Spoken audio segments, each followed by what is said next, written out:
Rise again in the skies over Lincolnshire, where once they flew in their hundreds. Now, a new, noisy and colourful flying circus has moved into this airfield. Scampton was the home of the Dambusters. Now it's home to a new generation of flyers, the Red Arrows.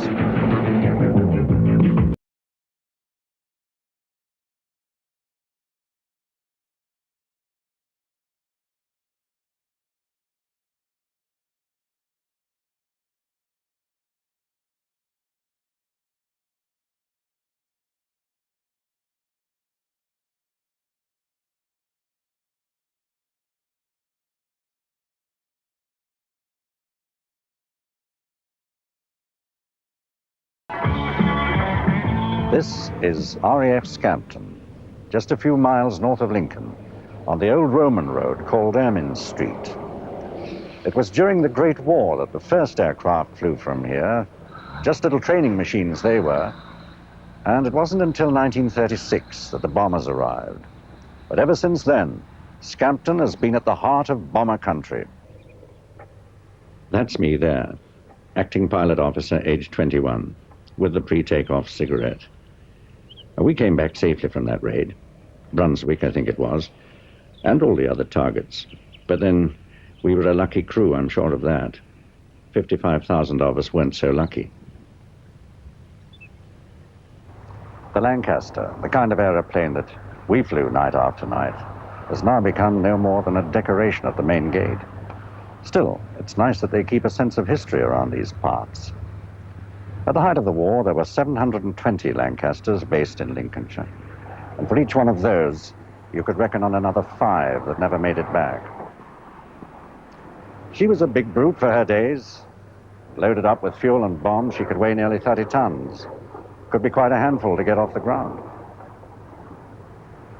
When they started to design the Lancaster, that was long before the war, she was going to have 2 engines, and she was meant to carry 2 tons of bombs. And she finished up carrying one of these, what they called a Grand Slam, weighing 10 tons. And this is the famous Wallace bouncing bomb.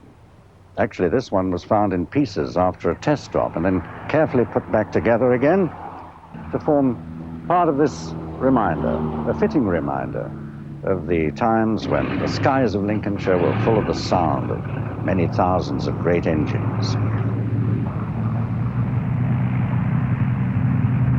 By any token, the old Lancaster was a remarkable success. At one time, they were being built at the rate of nearly 300 a month, well over 7,000 in all. And the men who flew them won a total of 11 Victoria Crosses, sadly most of them posthumously. Thinking about the Lancaster in terms of aeroplanes today, I suppose you'd have to admit that she had 1 or 2 snags. She was freezing cold at altitude and pretty hot low down, and very noisy, high or low. The only place to get out of her in emergency, if you wanted to come down in one piece, was through the hatch in the nose. And if you ever had to go from one end of the fuselage to the other, you really needed to be a very small contortionist wearing full body armor. The funny thing was that we all thought she was the finest aircraft ever built. I always felt comfortable and happy when I climbed into the cabin, even if we were going somewhere unpleasant. An excitement that's lasted 40 years.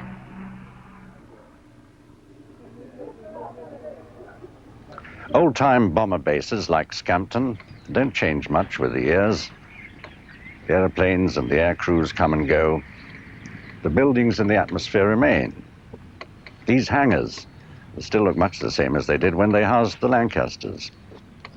And in later years, they housed the Vulcans, those enormous delta wing bombers. But now look who's come to stay.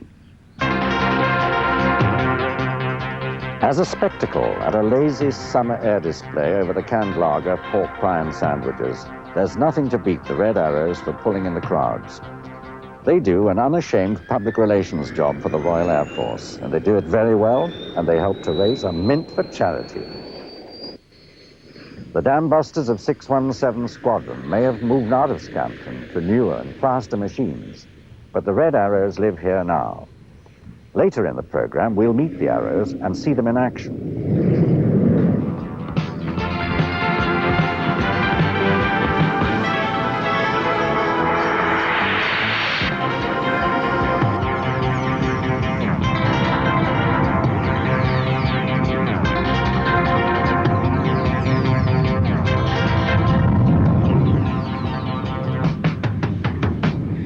But at the moment, there are big changes on the way at Scampton. It's not just the arrival of the Arrows. Pretty soon, the Central Flying School will be turning up with 40 aeroplanes and a staff of 400. And then once again, this base will be as busy as it was when the Vulcans were here.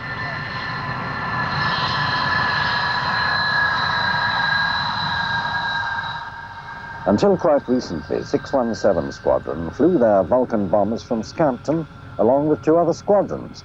Now the Dambusters have gone to Marham in Norfolk to fly the new Tornado. And this is one of the last Vulcans still flying. They were designed and built by Avro, the same company that made the Lancaster. In both cases, a remarkably powerful, solid and durable aeroplane. Yes, it flies remarkably well for such a large aeroplane. It's down due to its original design, which was revolutionary at the time. A chap called Roy Chadwick designed it. And many people thought it would never work. It was designed as a high-level bomber. And in fact, it's proved so good a design that it's been adapted to low-level flying. And it flies equally well at high level and low level. And it's got powered flying controls. So in fact, it flies very similar to a fighter, and is extremely maneuverable.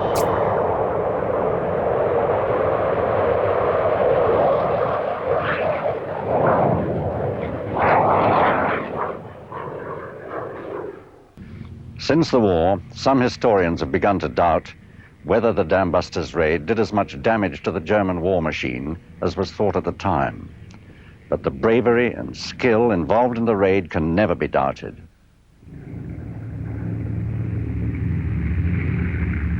"19 Lancasters, 133 men, set off from Scampton against the great dams, the Mona, Ada, and Sorpe.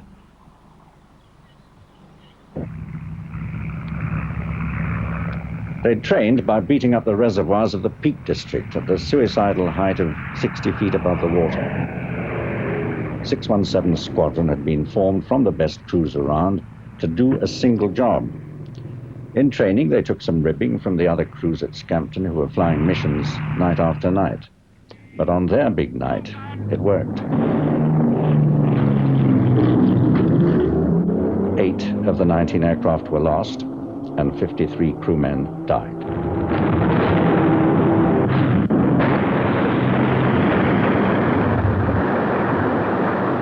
Mickey Martin was one Dambuster who did make it back. Later, a leader of 617, now Air Marshal Sir Harold Martin, and Tony Iveson, now a successful businessman, and secretary of the 617 Squadron Association. Tony, 617 Squadron seems to have been formed from the pick of the guys around in Bomber Command, all from different units, joining up with Gibson 617. How did they get to have such a camaraderie coming from all over the place? There wasn't a situation where flight commanders and the CO flew just occasionally. It happened on main force. Whenever the squadron went to war, everybody went. And the fact that we were a special squadron, doing special tasks, doing them on our own, I think helped form that tremendous spirit, which has stayed alive until this day. What do you remember yourself about the raid? Well, the flight in was fairly peaceful till we got to the Dutch coast. A bit of opposition there. Opposition from 1 or 2 defense points around a German night fighter airfield. Then crossing the Rhine came up quite clear, and of course it was a moonlight night, and it was just like a long ribbon winding up. And then north of the Ruhr, one could see blast furnaces way to the right, or the light as they were emptied. And then finally to a little town called Soest, and then southeast down onto the dam itself. And it suddenly appeared out of the darkness, the dark ground in front, like a mirror, picking up the moonlight. And we peeled off and went up the lake a little way, and Gibson made a dummy run, came back, swung back, put himself in a position on a track coming straight in at the dam wall, an angle of 90 degrees. Dropped his weapon. One could see the bounces on the water, the splashes, and it appeared to me to go quite safely over the torpedo boom. And then, as he dropped, he fired a Verdi cartridge, and this was to indicate to other aircraft flying in the area at that time, Hopwood and myself, not to go near the dam wall because there was a live bomb in the water. And when it went up, an enormous spout of water would come up, and did come up to about 800 feet. And so the air was then heavy with water. And then back from the dam wall, a great sort of seething tidal wave spread back from the explosion, such as you see when a depth charge is dropped on submarines by a destroyer, but on a much grander scale. And then Gibson, after about 2 minutes, 3 minutes, when the water had settled, told Hopwood to get in, and Hoppy repeated the performance that Gibson did, with the exception that he was hit on the way in, and also we think now that he had been hit on the flight in, and some of the crew wounded, and then unfortunately he one of his engines went on fire, and he crashed on the other side of the dam.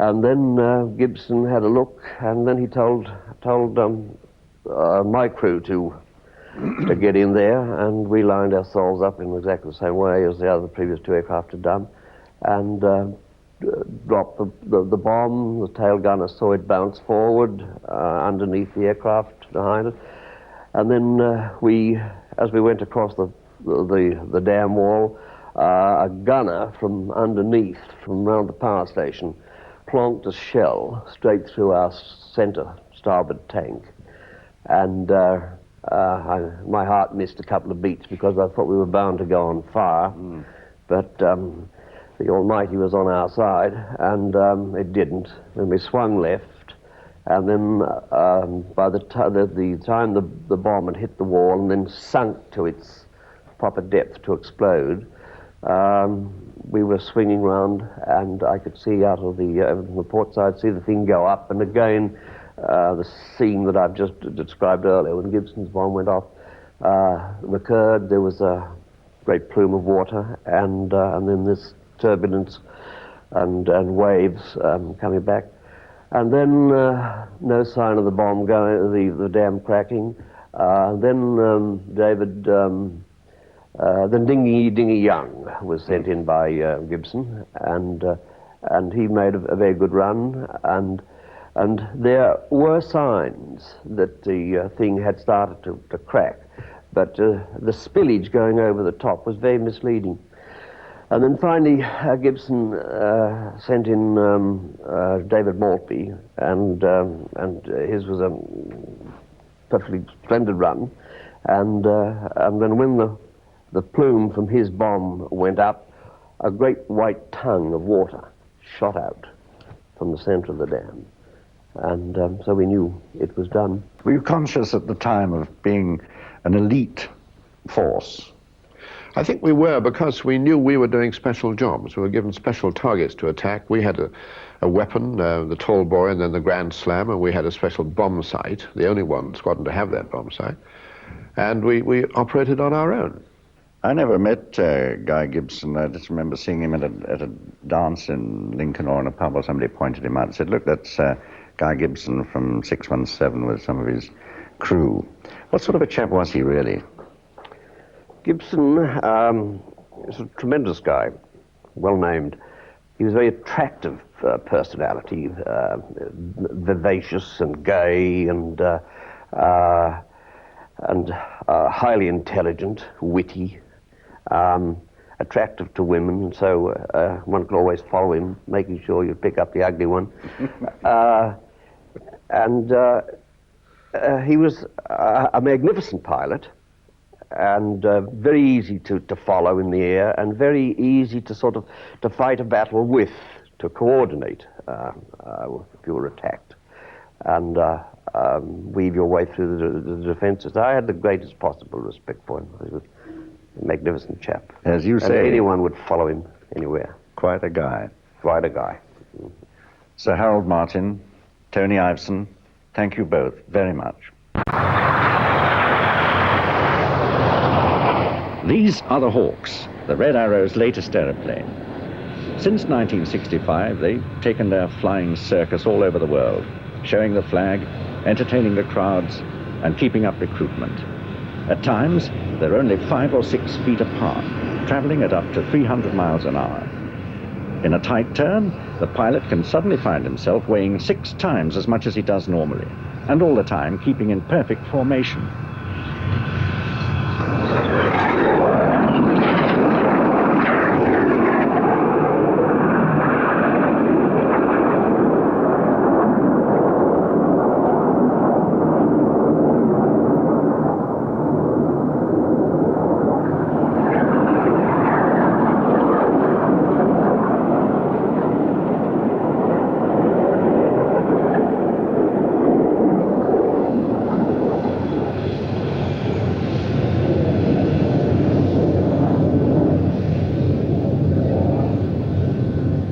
It's the kind of job that demands constant practice and the very highest skill. At the time of this recording, the Arrows are settling into Scampton and preparing for the display season. How are the bookings going so far for this season? Well, building up very well. We're off to America next week on Tuesday for 4 weeks for a 2.5-week tour. It takes us a few days to get out and back. And then as soon as we get back, we're straight into the UK display season, which extends into Europe as well. So we've got in June displays in Holland and Germany, and then throughout the rest of the summer, some displays in Belgium and Germany as well. Where'd you get your pilots from for the Arrows? Well, we take on 3 new pilots every season, and it's a 3-year tour, so there's a natural rotation. They're all volunteers. They apply about January, February time at the beginning of the year. They're screened for ability, so that all those who apply have got good experience and ability. And then they're shortlisted, and in fact this week we have 6 coming to stay with us for a couple of days. They'll have a look at us, we'll have a look at them, and they go through some interviews. Eric, could you tell me something about your own duties as team manager? Well, in the season, they're relatively straightforward. Although the British Aerospace Hawk is very reliable, we do take a spare aircraft around the circuit with us. So it falls to me to fly that, which is a bonus for me, really. I give all the commentaries at the displays, but also act as safety officer on the ground in case anything untoward should happen. And then the rest of it is really rather like a road manager, looking after hotels and accommodation and transport and all the other bits and pieces to make sure everyone's in the right place at the right time. Eric Steenson, thank you very much. Thank you.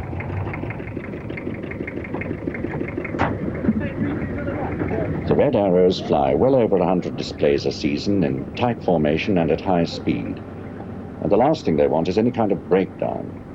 In fact, they have a sizable backup team of maintenance men who fly with them to each display.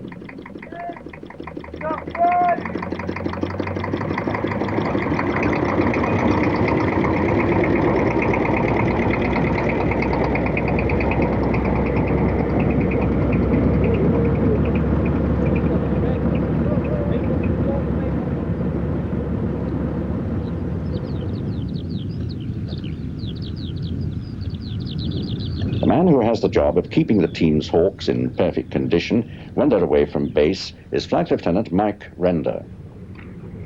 Mike, how often does the Hawk get a service? We give these aircraft a major overhaul, taking 4 or 5 weeks, once a year during the winter months, in order that we can give maximum aircraft availability for the display season in the summer. One of those things that the public, and I always think of the Arrows by, is the wonderful smoke patterns that they leave behind them in the sky. Well, the smoke system, of course, is unique to the Red Arrows. It's the only aircraft in the Air Force, of course, that has that system. The smoke itself is basically a diesel base and sprayed into the exhaust of the engine. where, rather like a perfume spray, it then generates the smoke. And the actual mix is carried in a pod, as you can see there underneath the aircraft. You can just see the front of it there. And of course it's fairly easily controllable too. The pilot can control the smoke going on or off on the actual control column, so he can be manoeuvring the aircraft at the same time. Thank you, Mike. Thank you. This is the office, the cockpit of the Hawk. I'm really a big cabin man. This seems a little cramped for style as far as I'm concerned. I recognize most of the instruments, but there are rather a lot of them crammed in here together. Squadron Leader John Blackwell, the team leader of the Red Arrows. Tell me, what sort of an airplane is this to fly?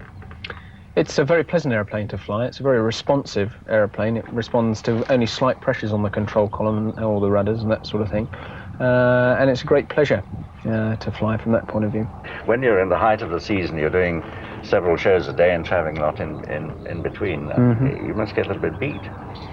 Yes, in fact, the flying itself, although that is tiring, is probably not the major factor that gets one tired in the season. It's the business of changing hotels and jumping in and out of aeroplanes and planning and briefing and all the rest of it. The whole thing as a package is tiring. Yeah, and it isn't, in fact, a heavy airplane to fly. It doesn't sort of take it out of you to maneuver it a lot. No, not really. It's very, as I've already said, it's very light and responsive, but the applications of G and things like this, that's the sort of thing that actually takes it out when you're sort of fighting against the forces of gravity when you're turning corners and things like that. I see. Look, inside the cockpit here, there's a lovely little neat control column. Yes. What are these buttons for here? Well, the two buttons you see here are, in fact, smoke buttons, and when you press those, that's what produces the smoke to come out of the back. And the other one is a trim button, which just keeps the airplane in longitudinal trim. Oh, I see. That yes. one there. Yeah. Do you get a lot of fun out of what you do, leading the arrows? Yeah, it's a great job, yes. Lots of satisfaction when everything goes well. I'll bet. Well, we've spent half an hour telling you the story of this place. From the dark days when the Dambusters flew from here to the arrival of the Red Arrows. And now we'll leave you with Arthur Gibson's remarkable film of the Arrows in action. From RAF Scampton in Lincolnshire, good night.